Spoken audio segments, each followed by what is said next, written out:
kenyataannya di Indonesia itu kita sangat kekurangan dokter. Ketika dokter melihat kelahiran si Halodoc ini itu dilihat sebagai sebuah kesempatan, opportunity gitu. Di mana online itu juga menjadi sebuah kelebihan. Contohnya, kalau kita berbicara mental health.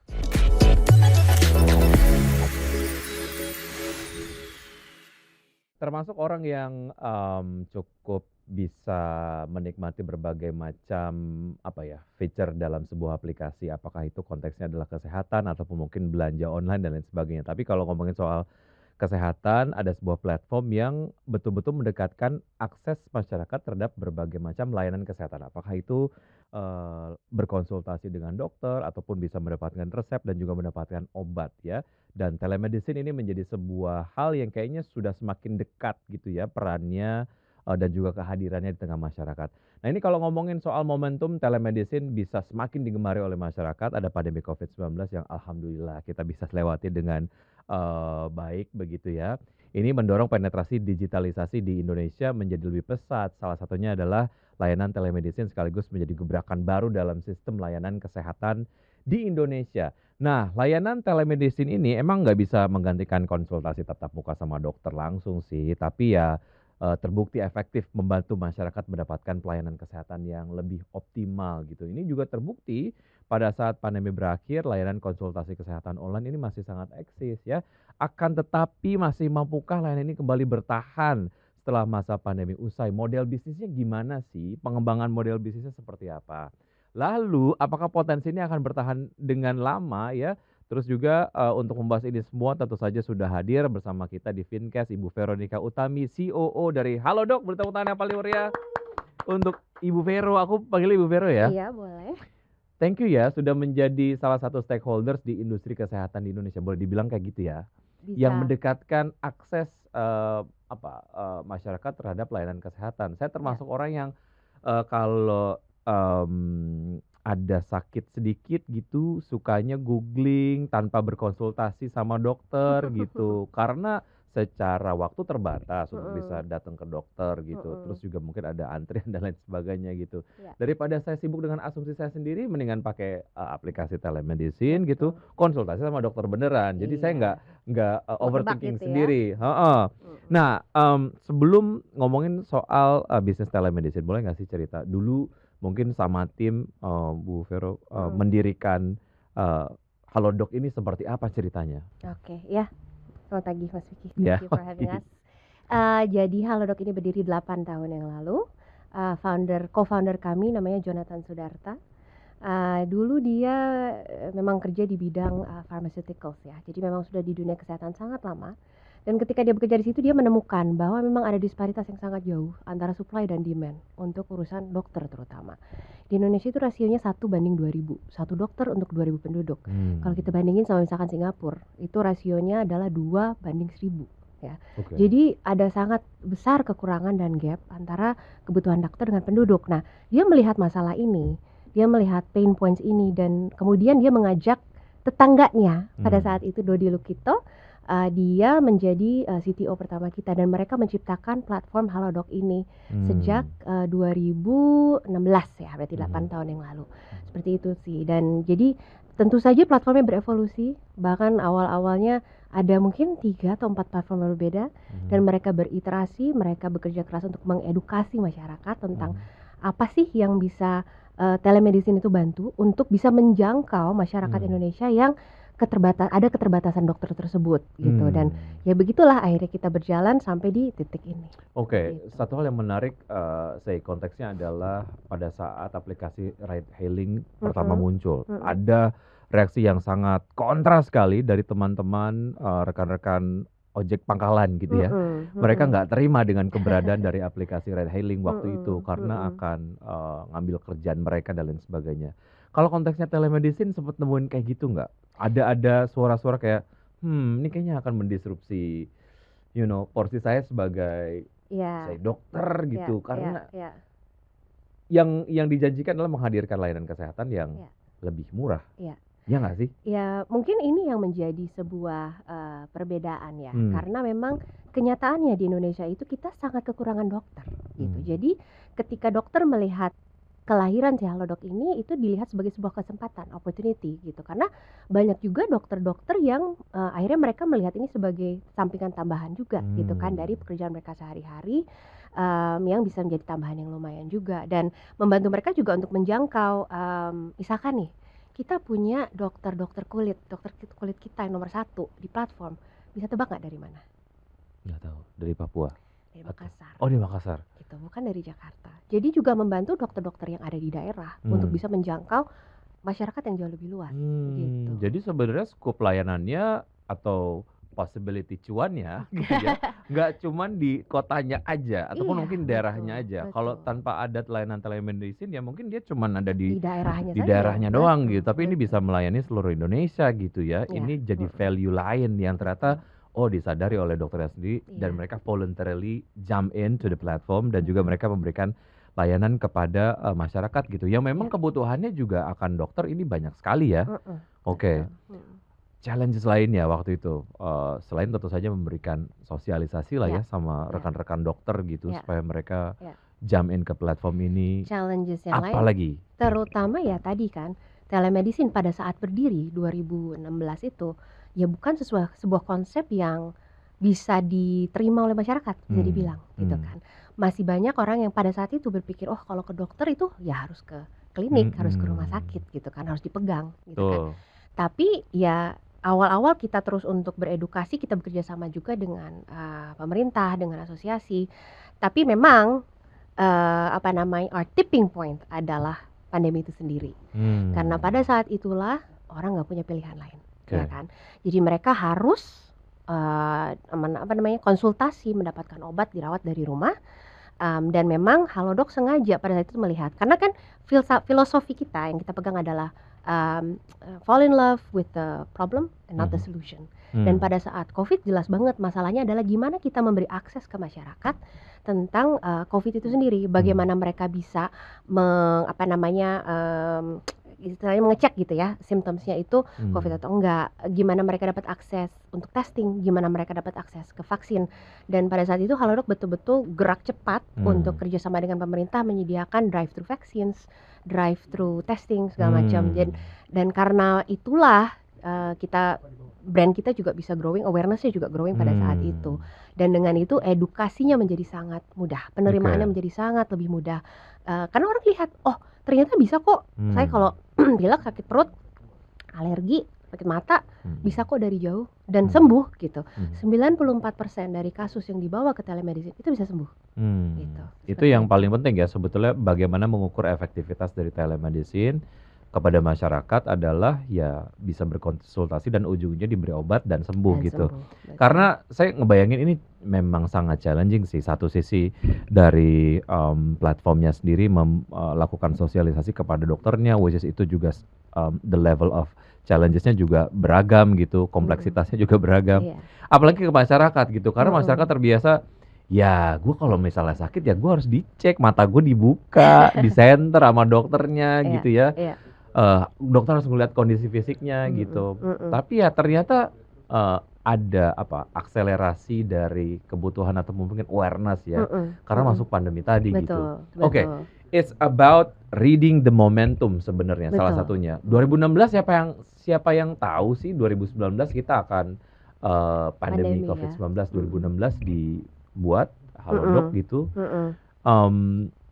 Nggak ekspektasi dong akan ada sebuah momen yang akhirnya dapat meningkatkan kebutuhan masyarakat, awareness masyarakat yang sangat signifikan gitu akan platform ini. How do you see this, teman-teman di Halodoc? Ya kita prinsipnya adalah kita lihat apa menjadi kebutuhan pasien, right? Reading the momentum itu tadi gitu.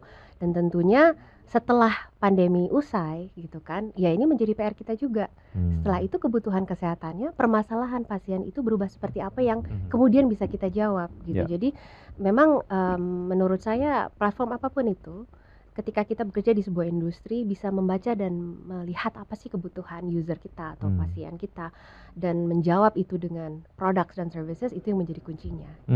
Oke.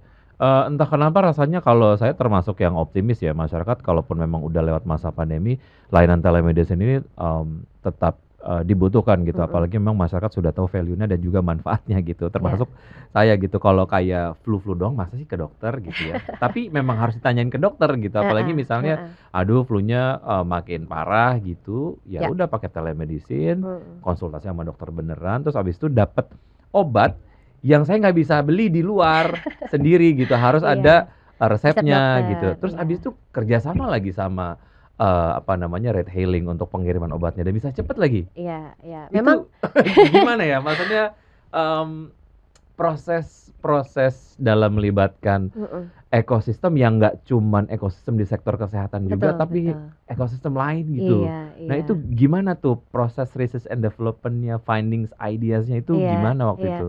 Jadi memang, kita percaya permasalahan-permasalahan yang sulit, tantangan yang sulit di Mmm. dunia ini, itu nggak bisa satu orang aja yang selesaiin kan, satu wadah Mmm, aja yang selesaiin. betul. Itu harus menjadi sebuah upaya ekosistem, gitu. Jadi dalam usaha kita, upaya kita sebagai Halodoc pun, kita tahu kita nggak bisa melakukan itu tanpa kerjasama dengan dokter dan Mmm. asosiasi kedokteran, tanpa kerjasama dengan apotik, mitra apotik kita, Mmm. dan juga asosiasi apotik dan apa namanya, pharmaceutical companies, Mhm. insurance companies, hospitals gitu. Karena balik lagi tadi telemedicine tidak bisa menyelesaikan semuanya kok gitu kan. Mmm. Akan ada kasus-kasus yang memang berat yang memang kita harus ke rumah sakit. Rumah Tapi sakit. bagaimana kita bisa bekerja sama dengan rumah sakit untuk memastikan kasus-kasus seperti itu memang ditangani dengan baik juga gitu kan. Mmm. Jadi tapi seperti tadi Mas Wiki bilang gitu bahwa bahkan kita harus keluar dari ekosistem Mmm. kesehatan juga gitu, bahwa untuk menyampaikan obat to the last mile ya tentunya kita Mhm. membutuhkan teman-teman dari logistik for Mhm. example. Mhm. Untuk bisa menyelesaikan payments itu kan juga sebuah tantangan kan. Kita harus partneran Mhm. dengan banking and financial institutions juga gitu. So Karena it's pakai all alat pembayaran, betul, alat pembayarannya harus tepat dong, kalau nggak yap nanti yap orang yap. mau bayar nggak bisa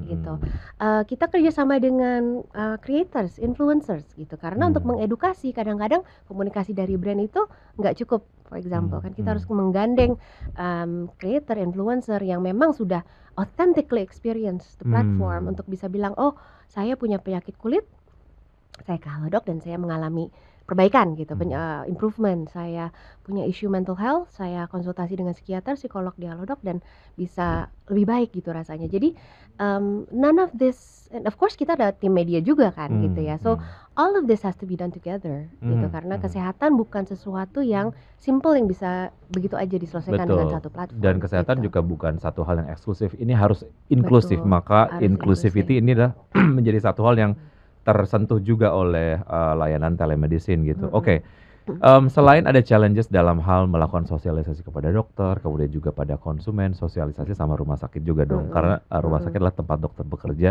Ya. dia nggak mau sebagai institusi juga nggak kebagian perannya lah gitu ya. Iya iya. Karena, layanan telemedicine akan menggunakan services yang Mhm. SDM-nya gue yang rekrut gitu. Mmm. Credibility dari, SDM-nya ya dibangun karena dia juga bekerja di gue sebagai institusi gitu. Mmm. Nah itu, challenge-nya atau mungkin the Mmm. way you guys doing an Mhm approach mhm. to the, hospitals itu gimana tuh waktu itu? Kita nggak pernah menganggap rumah sakit atau klinik itu kompetitor ya, karena seperti Mmm. tadi saya bilang, telemedicine tidak bisa menyelesaikan sebuah kasus kok, gitu.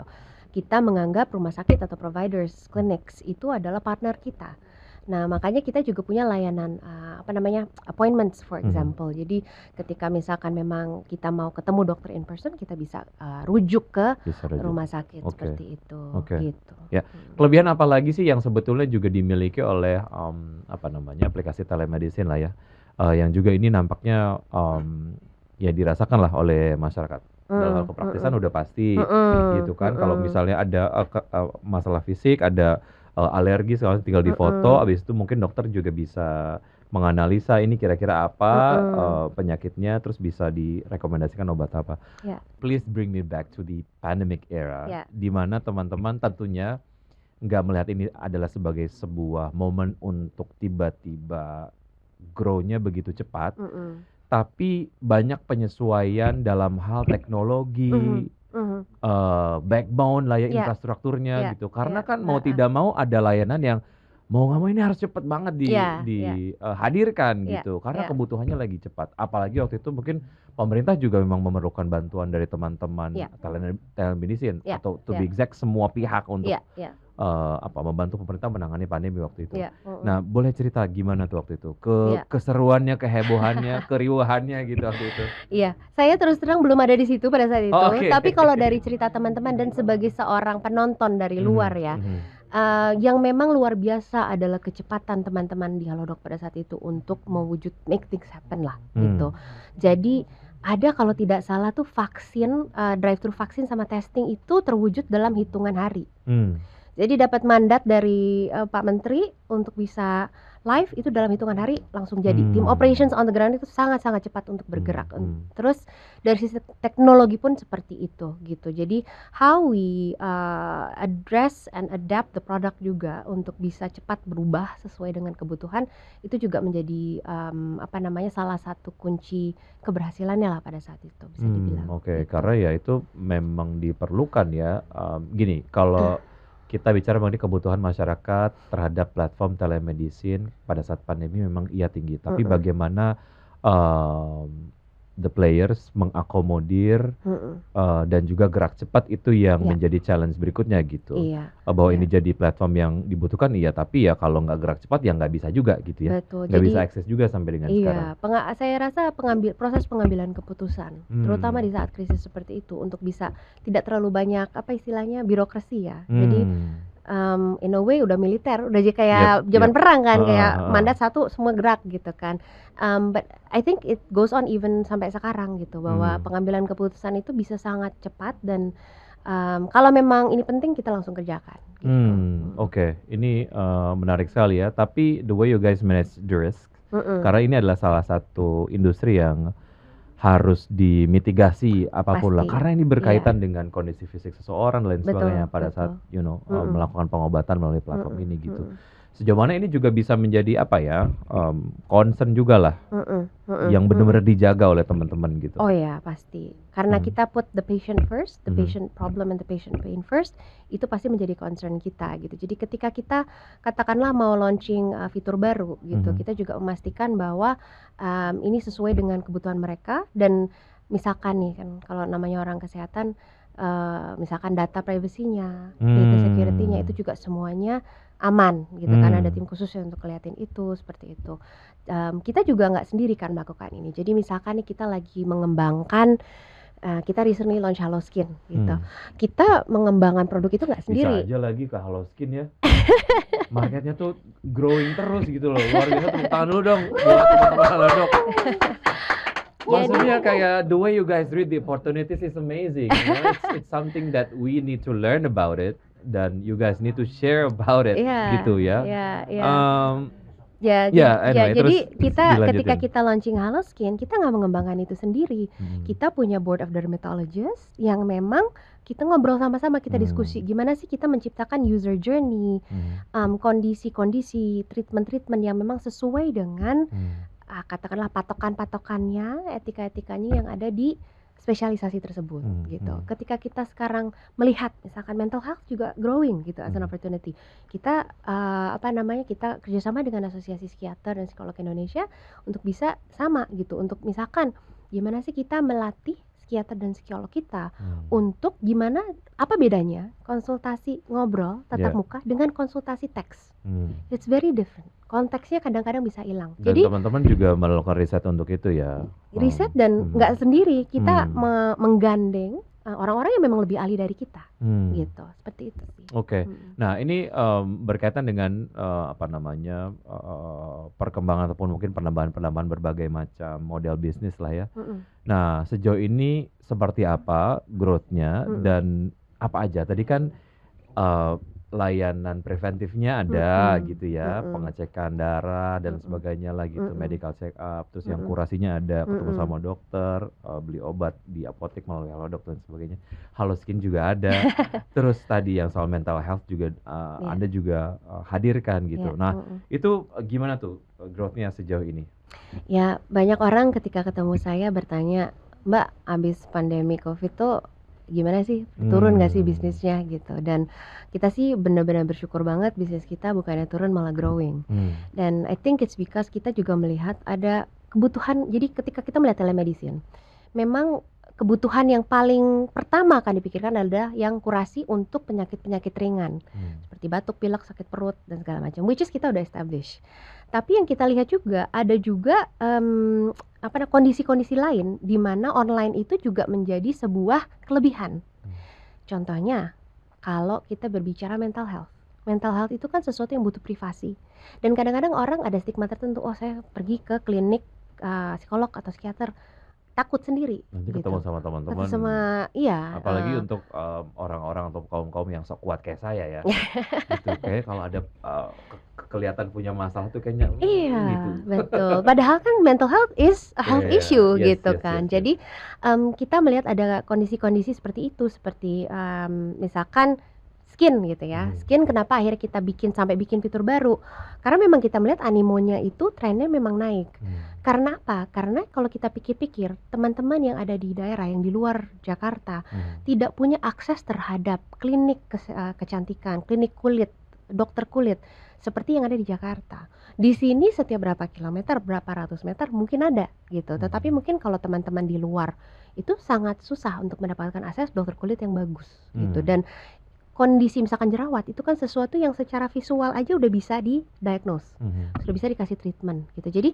fokus kita pada kategori-kategori yang memang bisa diselesaikan secara online Mhm. dan bisa dapat improvement secara online, butuh kondisi-kondisi yang mungkin private atau Iya discreet iya. for example, di mana convenience itu juga penting gitu. Jadi Oke. itu satu, kedua adalah tadi preventative care itu yang Mhm. again sama seperti, Pak Budi Gunadisadikin juga dari Menkes juga melihat it's important to address the preventative side Mmm. of our healthcare Health issues. Iya system iya gitu. iya. Karena Oke.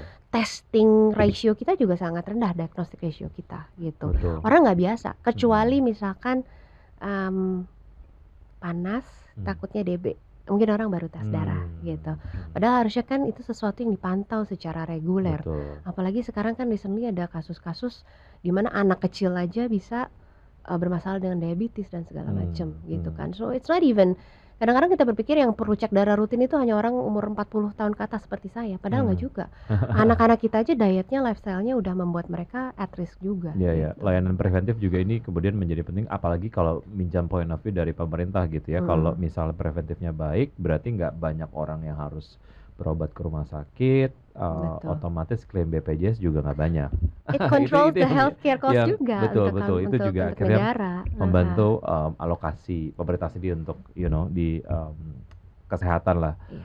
Oke, kalau bicara mengenai kontribusi dari, Halodoc sendiri kan ini memaksimalkan, kontribusinya di platform online selama bisa kemudian diakomodir di situ, dimaksimalkan di situ gitu ya. Mhm Walaupun mhm, nanti kalau memang ada tindakan-tindakan berikutnya yang harus ketemu, sama dokternya langsung, itu bisa ada, mhm, bisa di-refer lah gitu iya ke iya dokternya ataupun ke rumah sakitnya. iya, Oke, kalau konteksnya adalah, yang paling mikro adalah misalnya orang yang jualan es paling, eee, worry kalau masuk ke musim hujan, karena mhm, orang nggak bakalan, minum es lagi ataupun beli es lagi gitu. Artinya ini ada momen-momen, ataupun hal-hal yang membuat apa, growth dari bisnisnya gitu ya, mmm, akan sedikit ter-challenge gitu. mhm. Kalau konteksnya telemedicine, kalau konteksnya Halodoc, paling sensitif sama apa dan, bagaimana teman-teman memitigasi risk itu gitu? Mhm Hal-hal yang mhm. mungkin akan cukup challenging ke depan gitu.